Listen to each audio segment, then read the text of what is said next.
오늘 우리가 읽은 이 본문은 한 여인이 예수님께 나와서 귀신 들린 자신의 딸을 고쳐달라 그렇게 요청하는 그런 내용입니다. 이 여인이 어떤 여인인가 그랬을 때 26절에 보니까 헬라인이라 그리고 수로보니게 족속이라 이렇게 표현되고 있습니다. 쉽게 설명하면 이방인이라 그렇게 말을 하는 것입니다. 우리가 알다시피 유대인들은 특별히 이방인들에 관하여 편견을 가지고 있습니다. 자신들은 택한 백성이고 하나님의 자녀인 반면에 저들은, 그러니까 이방인들은 하나님의 백성이 아니고 진노의 자녀들이라 라는 편견을 가지고 있습니다.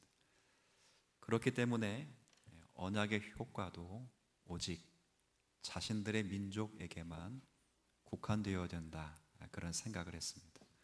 오직 구원과 은혜는 유대인에게만 있는 것이다 그런 생각을 지금까지 변함없이 합니다. 지금도 남자 유대인들은 아침에 일어나자마자 반드시 하나님 앞에 세 가지 감사 기도를 올리는데 그 첫 번째 감사 기도 제목이 바로 이 내용입니다. 하나님, 유대인으로 태어난 것을 감사합니다. 이방인이 아닌 것, 지옥의 땔감으로 태어나지 않은 것 감사하게 생각합니다. 선민의식 속에서 그런 편견을 갖게 된 것이죠. 그런 관점에서 이방 사람은 구원과 은혜에서 제고된 자들입니다. 그런데 오늘 그 이방 여인이 예수께 나왔다라고 하는 것은 그 당시나 지금이나 큰 이슈가 아닐 수 없는 그런 사건입니다. 이 사건을 통해서 예수님이 과연 우리에게 무엇을 말씀하고 싶으신 건지 잠시 성경을 묵상하면서 우리가 허락하신 주님의 교훈의 말씀에 귀를 기울였으면 좋겠습니다. 이 이방 여인이 왜 예수님께 찾아왔을까? 그럴 때 우리가 읽었던 25절의 말씀에 이렇게 되어 있습니다. 이에 더러운 귀신 들린 어린 딸을 둔 한 여자가 있다 이렇게 되어 있습니다. 이 수로보니게 여인은 부모로서 한계를 넘어선 큰 문제를 안고 있습니다. 그것은 자기 딸아이가 하나 있는데 악한 영에 의해서 귀신이 들린 것입니다.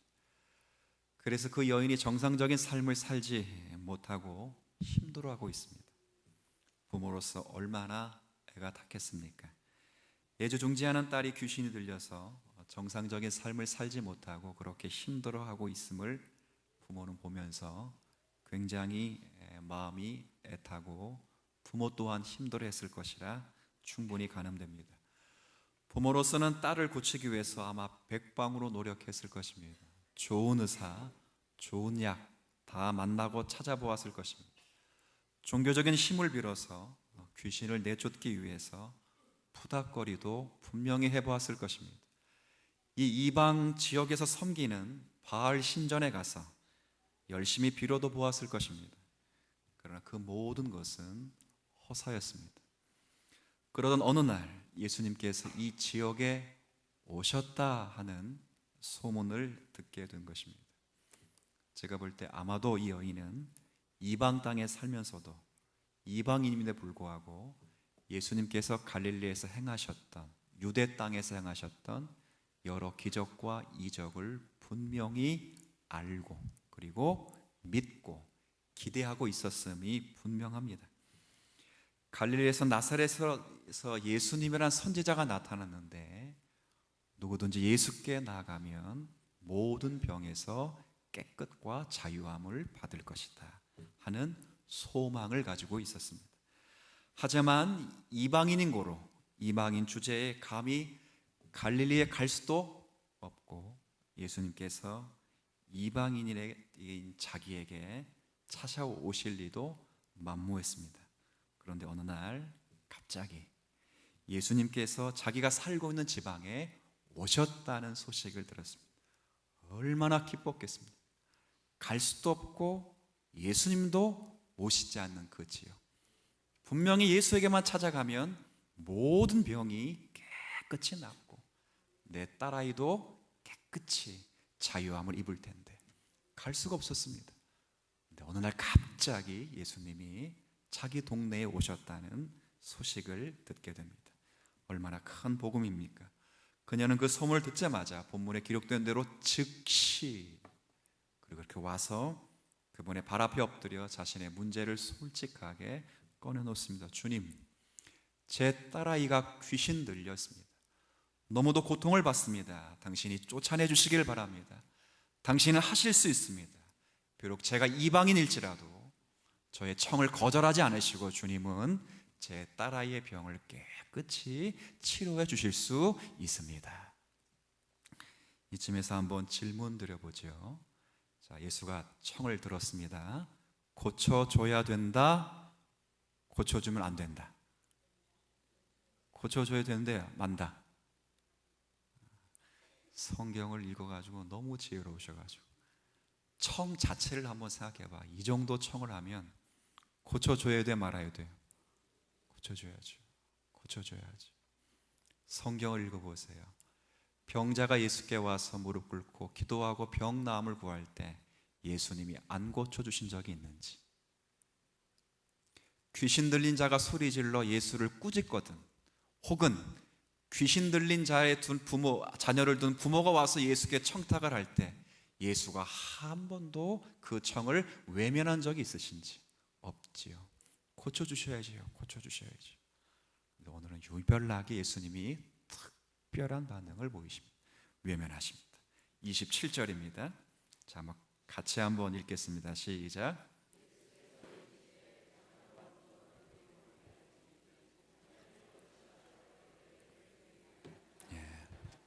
자, 읽으셨는데 허락입니까? 거절입니까? 그렇죠. 거절도 그냥 거절이 아니라 거의 모욕에 가까운 거절이다. 뭐라고 되어 있습니까? 자녀의 떡을 취하여 개들에게 던짐이 마땅치 아니하다. 그 여인을 뭐라고 부른 거예요 지금? 개. 한국 사회에서도요, 개라 그러면 굉장히 기분 나빠요. 우리 목사님은 개 같아. 이리 와, 이리 와. 누구예요? 그러죠. 바로 나오죠. 별로 좋은 표현이 아니죠. 유대인들의 개라는 표현은 인격적 모독입니다. 어떤 분은 이런 본문을 보면서 흥분하는 사람도 있습니다. 예수님도 편견을 가지고 있었구나. 아까 유대 남성들이 하루에 일어나자마자 그런 기도를 드렸던 것처럼 흥분할 만합니다. 적어도 피상적으로 이 본문을 관찰하면 그렇게 보일 수도 있습니다. 그러나 저는 이것이 예수님의 편견을 말한다고는 생각하지를 않습니다. 여러분, 제가 보니까 편견의 특징들이 있는데 편견의 특징은 좀 보니까 오래 가더라고요. 그렇죠?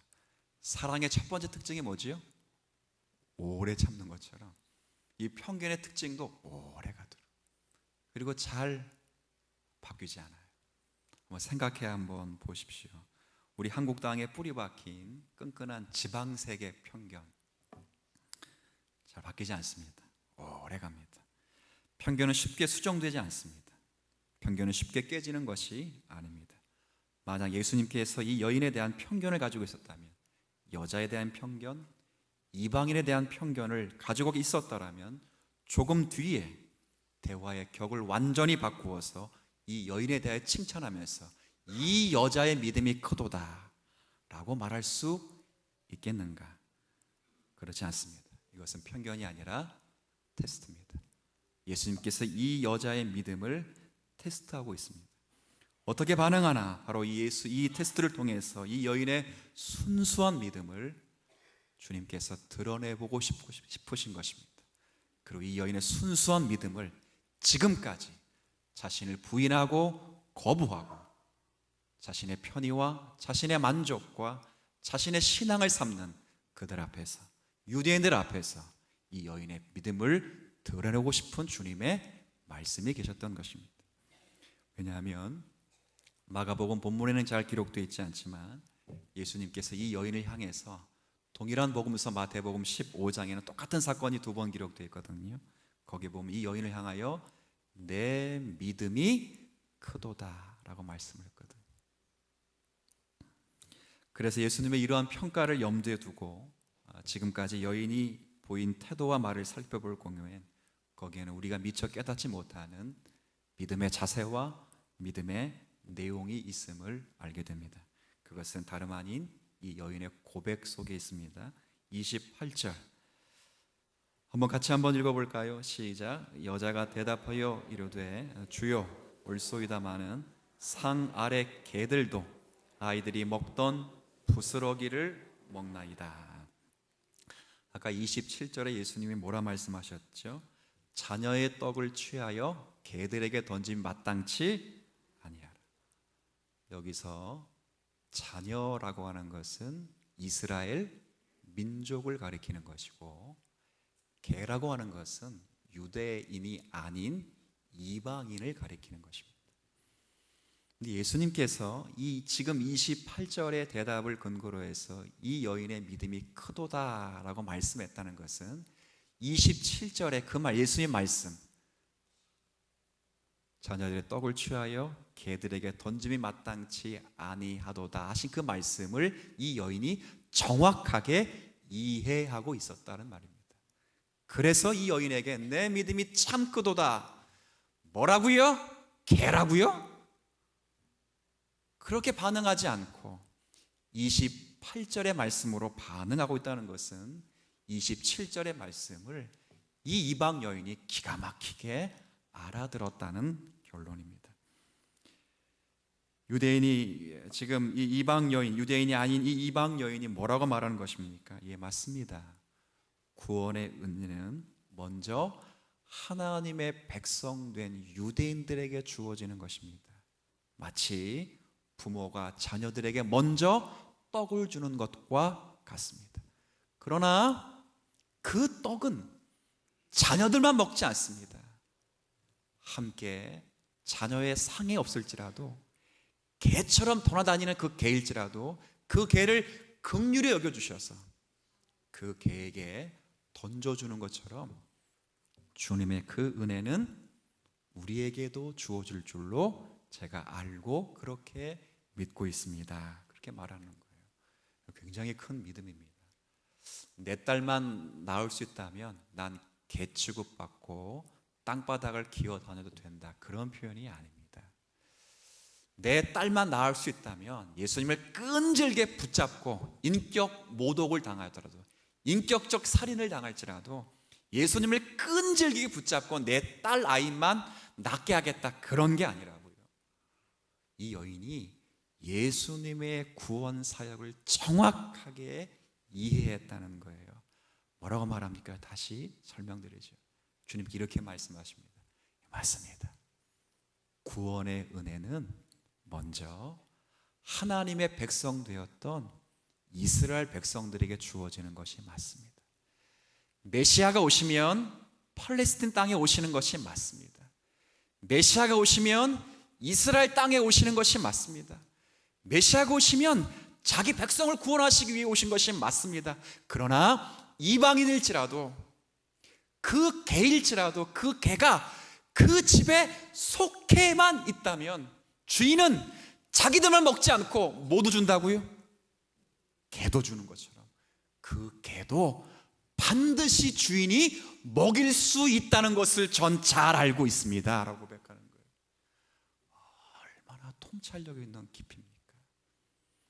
예수라는 분이 오시면 이스라엘 땅에 복음을 전하시고 이스라엘 백성의 구원의 메시지를 전하시지만 그 구원의 메시지는 차고 넘쳐서 개같이 취급받는 이방인일지라도 그가 하나님의 선택받은 백성이라면, 그 개가 그 집에 소속된 강아지라면 반드시 주인이 먹이고 입히는 것처럼 이방인일지라도 하나님의 선택받은 자녀라면 반드시 주님께서 구원의 은혜를 베풀어 주실 줄로 믿습니다.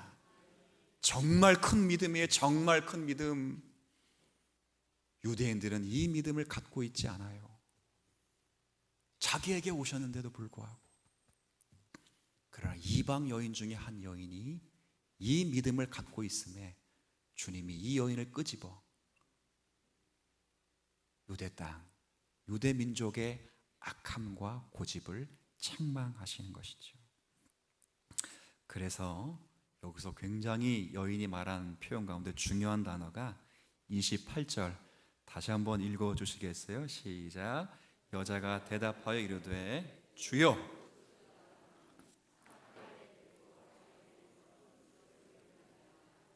네, 그래서 이 여인이 두 가지가 굉장히 중요한데, 첫 번째는 예수님을 주여라고 불러요. 주여, 주여. 근데 여기서 주여라는 말은요, 선생님 이런 뜻이 아니에요. 문맥이 좀 문법이 달라요. 보통은 유대인들이 예수님을 주여라고 불렀어요. 예를 들면 율법 학사가 예수님께 찾아 나와서 뭐라 말하냐면, 주여, 내가 무엇을 하여야 영생을 얻을 수 있겠습니까? 할 때 그때 주여는 메시아가 아니라 선생님 그런 뜻이에요. 근데 여기서 주여는 그런 의미가 아닙니다. 예수는 메시아이십니다. 예수는 구원자이십니다. 예수는 내 인생을 치유하실 수 있는 분이십니다. 예수는 나를 선택하신 하나님의 은혜 속에서 하나님이 나를 성장시키실 만한 그 자리까지 충분히 자라가게 하실 수 있는 전능하신 주님이십니다. 그렇게 되어 있어요. 그래서 마태복음에 보면 똑같은 내용을 주여라고 부르지 않고 이 여인이 뭐라고 말했냐고 기록하냐면 주 다윗의 자손이에요. 다윗의 자손이 뭐예요? 메시아예요. 메시아. 메시아로 부르고 있었다 그 말. 놀라운 믿음이죠. 이방 여인이었단 말이에요. 그런데 예수가 메시아라는 사실을 너무도 잘 알고 있었습니다. 두 번째 귀한 것은 이 여인이 구약 성경을 이미도 알고 있었다고 저는 확실하게 보여집니다. 왜냐하면 구약 성경에 보면 메시아가 오시면 그 메시아는 자기 백성, 이스라엘 백성들의 구원자만 될 것이 아니라 그 구원자의 은혜가 반드시 이방 땅에게도 전해질 것이라는 예언이 있어요. 이사야 성경 60장, 61장, 62장을 제가 주보 요약란에 적어놓은 한번 나중에 읽어보세요. 예수 메시아가 오시면 가난한 자를 자유케 하고 참되게 풀어주고 은혜를 주실 것인데, 가난한 자뿐만 아니라 마음이 병든 자뿐만 아니라 눈먼 자뿐만 아니라 포로된 자뿐만 아니라 뭐라고 되어 있습니까? 열방에게, 만민에게, 이방인에게 구원의 빛을 반드시 비추시리라. 그 말씀을 이 여인이 알았다는 거예요. 그 여인이 알았어요. 지금 내 앞에 서신 예수가 메시아라는 사실도 정확히 알아서 주 다윗의 자손이여 라고 말씀하시고 내 인생을 치유하시고 내 인생을 바꾸시며 나를 구원하실 것을 정확히 알고 계셨어요. 그리고 그 이 예수가 반드시 유대인의 구주뿐 아니라 그 빛이 이방 땅에 반드시 비추리라는 이사야 성경 말씀도 너무도 잘 알고 있어요. 하박국의 말씀처럼 물이 바다를 덮음같이 여호와의 영광을 인정하는 것이 온 땅에 충만하리라 하신 그 은혜를 이 여인이 잘 깨닫고 있었다, 그렇게 보여지는 것입니다. 그래서 다시 27절을 한번 읽어볼게요. 자, 여러분 한번 읽겠습니다. 다시 읽습니다. 시작. 예수께서 이르시되 자녀로 먼저 배불리 먹게 할지니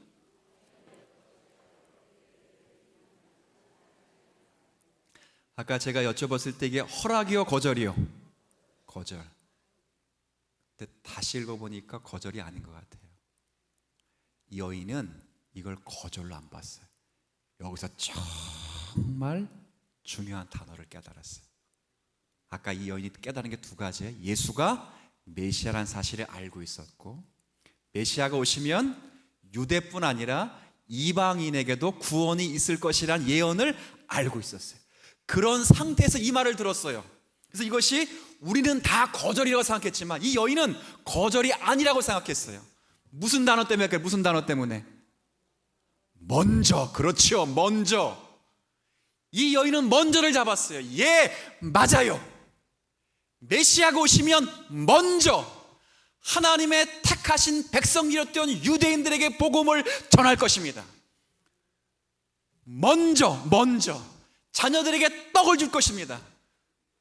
그러면 벌써 나오네. 그러면 그 다음에는 개 같은 우리에게도 복음이 증거될 것입니다.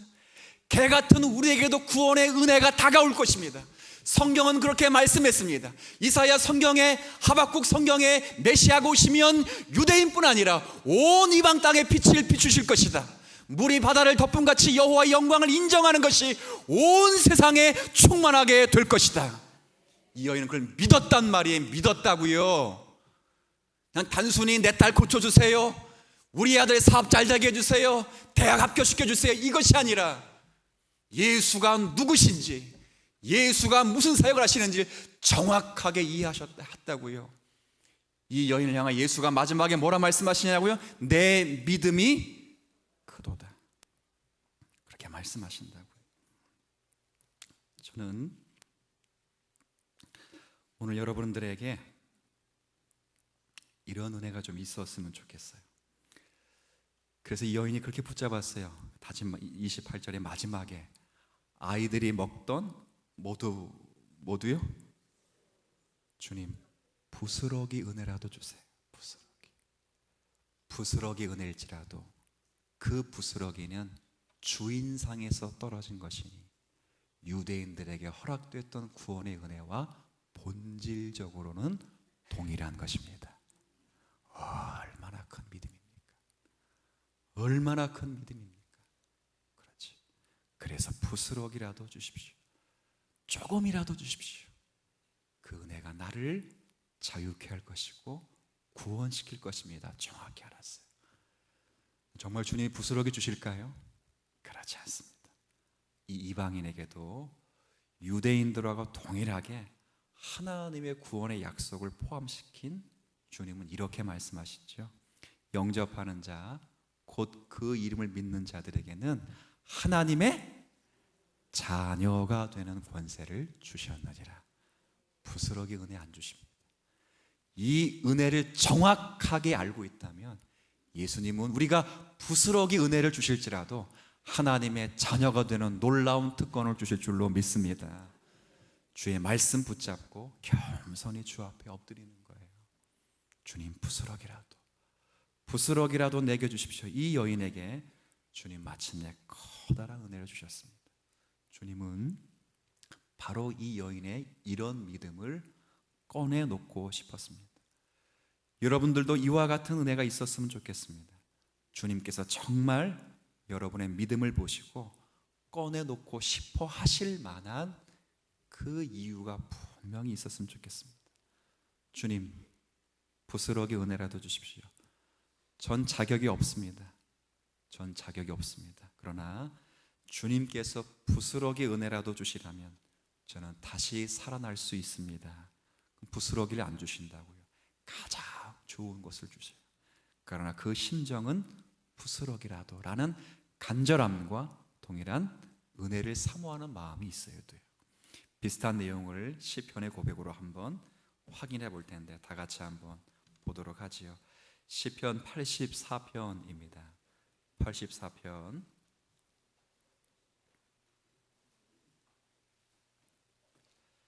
10절부터 12절까지 말씀을 우리 다 같이 한번 읽어보도록 할게요.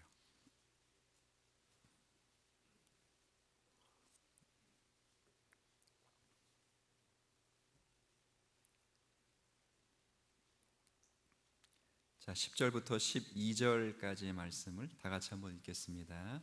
주의 궁정에서의 한 날이 다른 곳에서의 첫날보다 나은즉 악인의 장막에 사는 것보다 내 하나님의 성전 문지기로 있는 것이 좋사오니 여호와 하나님은 해요 방패이시라. 여호와께서 은혜와 영화를 주시며 정직하게 행하는 자에게 좋은 것을 아끼지 아니하실 것임이니이다. 만군의 여호와여, 주께 의지하는 자는 복이 있나이다. 아멘. 이 시를 쓴 사람이 누구냐면 84편 그 소재 제목 위에 보면 고라 자손의 시라 이렇게 되어 있습니다. 그러니까 고라 자손 중에 누가 쓴 시인데 이 시조가 바로 고라라는 사람입니다. 이 사람은 레위 지파 사람이에요. 그런데 출애굽할 때에 모세가 이스라엘 백성 위에서 받았던 그 영광과 지위를 많이 시기해서 여러 사람과 모의해서 모세의 지도권에 반항했다가 하나님 앞에 몹시 혼난 사람이 바로 고라라는 사람입니다. 그런데 성경을 쭉 역사를 보면 고라 자손의 가문은 그럼에도 불구하고 멸망을 받지 않았던 것으로 보입니다. 그리고 그 직책을 빼앗기지 않았던 것으로도 보입니다. 왜냐하면 레위 지파로서 가문이 존속되어 있었고 지금 말씀해 보는 대로 성전에서 하는 모든 일들에 대해서 여전히 고라 자손이 봉사하고 있는 것으로 보이기 때문에 그렇습니다. 단 여기 10절에 있는 표현으로 보아서 조금 힘들고 일의 중심에서는 밀려난 일을 맡은 것이 아닌가 싶습니다. 왜? 내 하나님 뭐라고 되어 있어요? 문지기로 있는 것이 좋습니다. 그러니까 좌천된 것으로 봅니다. 그렇죠? 중심에서 좌천된 것으로 봅니다. 그런데 이렇게 징계와 좌천을 받고 이 고라 자손이 깨달은 것이 있습니다. 제가 늘 보면서 성도는 하나님 앞에 칭찬과 사랑받을 때만 잘하는 것이 아니라 혼나고 꾸중받고 책망받을 때도 자라가면서 교훈을 얻을 수 있다 없다 있어. 참 신기해요. 이 고라 자손이 이런 징계를 받고 뭘 성전 문지기로 역할을 하면서 뭘 깨달았는지 10절 한번 여러분의 신앙 고백이 되시는 마음으로 10절을 다시 읽지요. 주의 궁정에서의 한 날이 다른 곳의 첫날보다 나은즉 악인의 장막에 사는 것보다 내 하나님의 성전 문지기로 있는 것이 좋사오니. 뭐라고 말하죠? 궁정에서 오랫동안 잘 사는 것보다 성전 문지기로 보잘것없는 인생인 것처럼 보여도 성전 문지기에 사는 것이 훨씬 낫다는 거예요. 악인의 장막에 거하는 것보다 이렇게 표현된 대로 하나님의 성전 문지기로 있는 것이 훨씬 좋습니다. 이걸 깨달았어요. 이걸 비교를 하고 있어요. 악인의 장막에 거하는 것과 성전 문지기로 하는 것을 구별하고 있다. 이게 뭐예요? 악인의 장막에 거한다는 것은 쉽게 설명하면 자기를 의지하며 자신의 힘을 의지하며 산다는 거예요. 자기. 그러니까 구원과 영생을 위해서 자신이 만든 조건, 자신이 만든 공로, 자신이 행하는 행위, 이것을 통해서 구원과 영생을 만드는 사람들을 악인으로 대표하는 거예요. 근데 이것과 무엇을 비교하냐면 성전 문지기를 비교해요. 성전 문지기가 왜 나은가? 그래도 성전 문지기는 어디에 붙어 있으니까? 성전에 붙어 있으니까. 성전 문지기의 모든 필요는 어디로부터 나온다고요? 그렇죠. 성전의 실체이신 예수 그리스도로부터 나온다는 사실을 알고 깨달았다는 거예요. 이 사실. 이 여인이 말하는 거죠. 나는 예수로 만족합니다. 그거죠. 그 이야기를 하는 것입니다.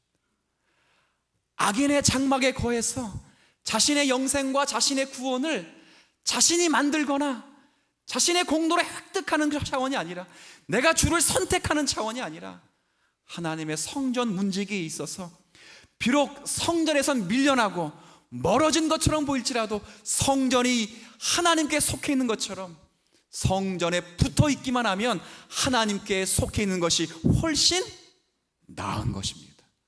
이 고백이에요. 우리가 이런 고백을 좀 가지고 있어야 되는 것 아니겠습니까? 나는 부스러기 은혜라도 좋습니다. 나는 성전 문지기라도 좋습니다. 난 주님의 은혜만이 필요합니다. 필요하지 않습니까? 제가 여성 아내가 대단하다, 이거를 요즘 너무나 절감하고 있습니다. 절감. 뭐에 대해 절감하고 있냐면, 아내를 대신해서 제가 요즘 아내가 잠깐 바쁜 일이 좀 있어서 제가 아내를 대신해서 아이들을 학교 보내고 등교시키고 하교시키고 그리고 이렇게 일정들, 동선을 짜서 일정들을 하는데, 제가 밥도 하고 설거지도 하고 청소도, 이건 아무것도 아닌데 뭐가 제일 힘드냐면 애들이 몇 시에 끝나고 몇 시에 오고 만나서 몇 시에 학원 가고 또 이게 아무리 해도 안 돼. 그래서 제가 오죽했으면 일주일 표를 그 냉장고에 턱 하고 붙여놨어. 누구 몇 시에 끝나고 몇 시에 끝나고 몇 시에 만나고 몇 시에 오고 누구는 어디 가고 동선표를 다 그려놨어. 근데 아내는 탁 보면 그냥 알더라고. 탁 보면 알아. 그래서 내가 느낀 건, 이야, 역할이 다르다 하는 것과 두 번째 느낀 건, 따라합시다. 남자에게는 아내가 필요하다. 남자에겐 여자가 필요한 게 아니라 뭐가 필요하다고요? 아내가 필요하다. 제가 얘기했어요. 그래, 우리에게도 여자가 필요한 게 아니라 아내가 필요하듯이 예수의 권능과 능력이 필요한 것이 아니라 예수 자체가 필요하구나. 이 여인이 그 믿음을 보였다고요. 유대인들은 예수에게 흡족할 만한 능력이 안 보이자, 유대인들은 예수에게 자신들이 원하는 메시아적 표정이 안 보이기에 예수를 버렸다고요. 그러나 예수가 먼 이방 땅을 돌아다니다가 예수 자신이 정말 필요한 한 여인을 만나, 예수의 능력도 아니고 예수가 가진 힘도 아니고 예수가 가진 기적도 아니라 예수 자신이 필요하다는 이 여인을 꺼내놓아서 그 당시 유대인을 책망하고 질책하는 것 아니겠습니까? 우리들 이야기입니다. 우리들 이야기. 우리는 다 예수가 필요하다고 말하죠. 근데 예수 자체가 필요한 것 같지는 않습니다. 예수의 힘이 필요하고, 예수를 믿어 명예가 필요하지요. 예수를 믿어 높은 직분이 필요하지요. 예수를 믿어 성공이 필요하죠. 그러지 않습니까? 주님 우리에게 책망하십니다. 예수 자체가 필요하다는 거예요. 예수로 성립되는 신앙, 예수 자체로 만족되는 신앙, 예수 자체가 우리 심령에서 발현되고 구현될 수 있는 그런 신앙, 그런 신앙이 될 수 있겠느냐? 주님이 물으시는 것입니다. 예수를 믿어서 뭘 받았다? 예수를 믿었더니 내가 쟤보다 낫다. 예수를 믿으니까 성공했다. 예수를 믿으니까 공부 잘하게 됐다. 예수 믿으니까 사업이 잘 됐다가 아니라 예수 믿는 자체가 우리에게 은혜이며 복이며 축복인 사실을 믿으십니까? 그거죠. 만족하십니까? 그거죠. 그걸 묻는 것입니다. 유대인들은 거기에 불합격입니다. 이 이방 여인은 그것입니다. 저에게도 필요하고 여러분에게도 필요한 것입니다. 여러분의 삶을 반추하시고 한 주간의 삶을 세워가실 때 이 말씀이 이정표가 되어서 내가 예수로 말미암은 이익을 취하는가, 예수 자체를 취하는가, 우리의 선택을 이 말씀으로 가늠하여 수로보니 여인에게서 꺼내놓으신 그 믿음이 우리에게서 꺼내놓은 믿음과 동일한 믿음이 될 수 있는 그날을 꿈꾸시기를 주님의 이름으로 축복을 드리겠습니다.